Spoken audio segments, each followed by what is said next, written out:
వినూత్నపురం అనే ఒక చిన్న గ్రామంలో రంగయ్య అనే వ్యక్తి ఉండేవాడు. అతను పొలం పనులు చేసుకుంటూ తనకు వచ్చిన సంపాదనలోనే ఇతరులకు సహాయం చేస్తూ ఎంతో సంతోషంగా జీవిస్తూ ఉండేవాడు. అదలా ఉండగా ఆ సంవత్సరం పొలం పంటల మీద చాలా ధనం వస్తుంది రంగయ్యకు. అది చూసిన సీతమ్మ ముఖం చంద్రబింబంలాగా వెలిగిపోతుంది. ఏమండి, మన పొలం డబ్బులు ఇంత ఎక్కువగా వస్తుందని ఊహించలేదండి. నాకు చాలా సంతోషంగా ఉంది. ఇంత డబ్బుని నేను నా జీవితంలో చూడలేదు. అవును సీతమ్మ, మనం చేసే దాన ధర్మాల వల్లనే మనకిన్ని డబ్బులు వస్తున్నాయి. అలా వాళ్ళిద్దరు సంతోషంగా మాట్లాడుకుంటారు. ఇంకా చుట్టుపక్కల వాళ్ళు కూడా వాళ్ళ చిన్న చిన్న అవసరాలు తీర్చుకోవడానికి ధనం కోసం రంగయ్య దగ్గరికి వస్తారు. రంగయ్య కూడా తనకు తోచినంత సహాయం వాళ్లకు చేస్తాడు. అలా కొన్ని రోజులు గడుస్తాయి. ఒకరోజు రంగయ్య దగ్గరకు అతని పాత స్నేహితుడైన వీరబాబు వచ్చి ఇలా అంటాడు. ఒరే రంగయ్య, నాకు కొంచెం డబ్బు కావాలరా. నా భార్య పురుడు పోసుకోవడానికి పుట్టింటికి వెళ్ళింది. నీకు తెలుసు కదా, మా అత్తగారు కూడా అంతంత మాత్రం వాళ్ళే.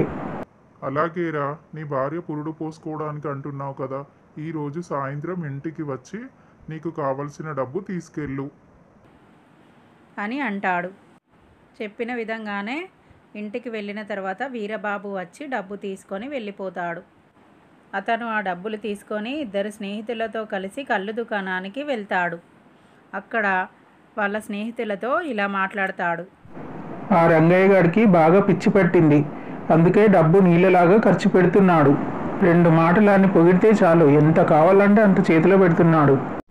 చిన్న అబద్ధం చెప్పి ఇదిగో డబ్బు తీసుకొచ్చాను అంటూ వాళ్ళతో సరదాగా చెప్తూ మాట్లాడుతూ ఉంటాడు.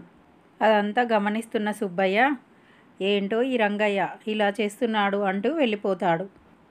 మరుసటి రోజు ఉదయం ఎప్పటిలాగానే రంగయ్య తన పొలం పనిలోకి వెళ్తాడు. అటుగా వెళ్తున్న సుబ్బయ్య రంగయ్య దగ్గరికి వెళ్ళి, రంగయ్య, ఏంటి సంగతులు, ఎలా ఉన్నావు? నేను బాగానే ఉన్నాను సుబ్బయ్య, చాలా రోజుల తర్వాత కనబడ్డావు. నిజం చెప్పాలంటే నేను నీకోసమే వస్తున్నాను. ఏంటి, ఏదైనా డబ్బు అవసరమా? ఇదే, ఈ అతిదానమే తగ్గించుకోమని చెప్పడానికి వస్తున్నాను. నువ్వు నిన్న ఆ వీరబాబు మాటలిని వాడికి డబ్బులు ఇచ్చావు. నీ గురించి ఏదేదో మాట్లాడుతూ కళ్ళు దుకాణంలో విర్రవీగుతున్నాడు. నీ దగ్గరున్న డబ్బుని అలాంటి వాళ్ళకి వృధాగా ఇవ్వకు రంగయ్య. అతిదానం మంచిది కాదు. నేను నీ మంచి కోసమే చెప్తున్నాను. ఆ మాటలు విన్న రంగయ్య కొంచెం కోపంతో, నేనెక్కడ మంచివాడిని అనిపించుకుంటానోనని నువ్వు భయపడుతున్నావు. అలాంటి పేరు నువ్వు వద్దన్నా ఊర్లో నాకు ఒక గుర్తింపు పడిపోయింది అని నోటికొచ్చినట్లు మాట్లాడుతూ ఉంటాడు రంగయ్య. ఆ మాటల తాకిడి తుఫాను వర్షంలా రావడంతో సుబ్బయ్య ఆ మాటలు తట్టుకోలేక, రంగయ్య, నీకేదో మంచి చెప్తామని వస్తే నువ్వు ఇన్ని మాటలు అంటావని అస్సలు అనుకోలేదు. నీ డబ్బు నీ ఇష్టం అంటూ అక్కడి నుంచి వెళ్ళిపోతాడు. ఆ తర్వాత రంగయ్య పొలం పనులు ముగించుకొని సాయంత్రం వరకు ఇల్లు చేరుకుంటాడు. ఒసై సీత, ఆ మంచం ఇలా తీసుకురా, నీకు ఒక విషయం చెప్పాలి అని అంటాడు. సీత మంచం తీసుకొని వస్తుంది. ఏంటండి ఆ విషయం, ఇలా వచ్చి కూర్చొని చెప్పండి అని అంటుంది. అప్పుడు అతను మంచం మీద కూర్చొని భార్యతో, మనం నలుగురిలో మంచి పేరు తెచ్చుకోవడం చాలా మందికి ఇష్టం లేదే. ఎవరేమన్నారండి? భర్త జరిగిన విషయమంతా చెప్తాడు. అబ్బో, వాళ్ళు అలాగే మాట్లాడుకుంటారులేండి. మీరు అస్సలే వాటి గురించి పట్టించుకోవద్దు. నలుగురికి సహాయం చేయకపోతే మనం బ్రతికి ఉండడం ఎందుకు? మనుషులమన్న పేరెందుకు? సర్లే కానీ మీకు ఇష్టమైన రాగి జావా ఇంకా ఉల్లిపాయ తీసుకొస్తాను, ఉండండి అని అక్కడి నుంచి వెళ్ళిపోతుంది. ఇంతలో ఎవరో ఒక దొంగ ఇంట్లోని డబ్బు తీసుకొని ఇంటి వెనుక దారి నుంచి పరుగులు తీస్తాడు. దాన్ని గమనించిన సీతమ్మ, అయ్యో, దొంగ దొంగ దొంగ. ఆ మాటలు విన్న రంగయ్య కూడా దొంగ దొంగ అనుకుంటూ అతని వెంట పరుగులు తీస్తాడు. అయినా ఏం లాభం ఉండదు. దొంగ రెప్పపాటున వెళ్ళిపోయి చాకచక్యంగా తప్పించుకుంటాడు. పాపం రంగయ్య దిగులుగా ఇంటికొస్తాడు. ఏమండి, దొంగ దొరకలేదా? అస్సలు దొరకలేదని తల ఊపుతాడు. ఇంట్లో డబ్బులన్నీ పోవడంతో సీతమ్మ లబోదిబోమని ఏడుస్తుంది. చుట్టుపక్కల ఉన్న జనం చూసి చూడనట్టుగా వెళ్ళిపోతూ ఉంటాడు. ఇక 2-3 రోజుల తర్వాత వాళ్ళ దగ్గర డబ్బులు లేకపోవడంతో వాళ్ళ పరిస్థితి రోడ్డున పడింది. తినడానికి తిండి లేదు.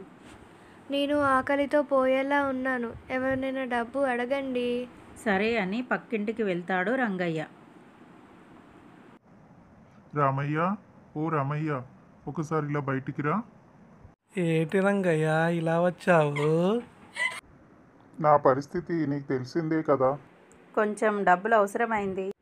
నువ్వేమైనా కొంచెం సహాయం చేస్తావా నా పరిస్థితి అంతంత మాత్రమే ఉంది రంగయ్య, నీకు ఎలాంటి సహాయం చేయలేను. అని వెళ్ళిపోతాడు. ఇక చేసేదేం లేక సింగయ్య ఇంకొక ఆమె దగ్గరికి వెళ్తాడు. అమ్మా నర్సమ్మ, నర్సమ్మ, ఇలా రా అమ్మా అని పిలుస్తాడు. ఏంటన్నయ్య గారు ఇలా వచ్చారు? అతను విషయం చెప్పి కొంచెం సహాయం అడుగుతాడు. ఉన్న డబ్బంతా నాకే ఉందని దాన ధర్మాలు చేశారు. వాడెవడో కాపు కాసి నీ దగ్గర ఉన్న డబ్బంతా తీసుకెళ్ళిపోయాడు. అందుకే ఉత్తి పుణ్యానికి ఎవరికి దాన ధర్మాలు చేయకూడదు. అలా మాట్లాడుతున్నావేంటి నర్సమ్మ? నీకు డబ్బు కావాలని నా దగ్గరికి ఎన్నిసార్లు వచ్చావు? నీ దగ్గరికి ఎన్నిసార్లు వచ్చానేంటి? ఏదేదో మాట్లాడుతున్నావు. వెళ్ళవయ్యా, వెళ్ళు అని ముఖం మీదే అంటుంది. ఆమె మాటలకు రంగయ్య తలదించుకొని వెళ్తాడు. ఇంకా 2-3 అడిగినా ఏం ప్రయోజనం ఉండదు. వాళ్ళు కూడా అలాగే మాట్లాడతారు. విషయం తెలుసుకున్న సుబ్బయ్య వాళ్ళ దగ్గరికి వచ్చి, ఇదిగో రంగయ్య డబ్బు, దీంతో నీ నిత్యావసరాలు తీర్చుకో, ఇంకా ఏమైనా డబ్బు కావాలంటే నన్ను అడుగు అని చెప్తాడు. అప్పుడు రంగయ్య ఆ డబ్బుని తీసుకొని చాలా సంతోషపడతాడు. సుబ్బయ్య, నువ్వు ఏ రోజు కూడా నా దగ్గర చేయి చాచి అడగలేదు. పైగా నా మంచి కోరి మంచి సలహా ఇస్తే ఆ రోజు నిన్ను అవమానపరిచేలాగా ఎన్నో మాటలు అన్నాను. కానీ అవేవి మనసులో పెట్టుకోకుండా ఈరోజు నాకు చాలా సహాయం చేశావు. నీకు కృతజ్ఞతలు. నా వల్ల సహాయం పొందిన వాళ్ళెవ్వరూ కూడా నాకు సహాయం చేయలేదు. నా నుంచి సహాయం పొంది నన్నే నానా మాటలు అన్నారు. నీ మేలు అస్సలు మర్చిపోలేను అంటూ ఏడుస్తూ తన చేతులు పట్టుకుంటాడు. అయ్యయ్యో చూడు రంగయ్య, మన దానం చేయటంలో తప్పేమీ లేదు. కానీ మనం చేసే దానం అర్హత కలిగిన వాళ్ళకు మాత్రమే చెయ్యాలి. ఎలాంటి అర్హత లేని వాళ్లకు చేస్తే అది ఉపయోగం లేకపోగా ఇలా నెత్తికి తలనొప్పులు తీసుకొచ్చి పెడుతుంది. ఇప్పుడు అర్థమైందా మనం దానం ఎవరికి చేయాలో? అప్పుడు రంగయ్య, ఇలాంటి తప్పు ఎప్పుడు చెయ్యను, నాకు బుద్ధి వచ్చింది అని అంటాడు.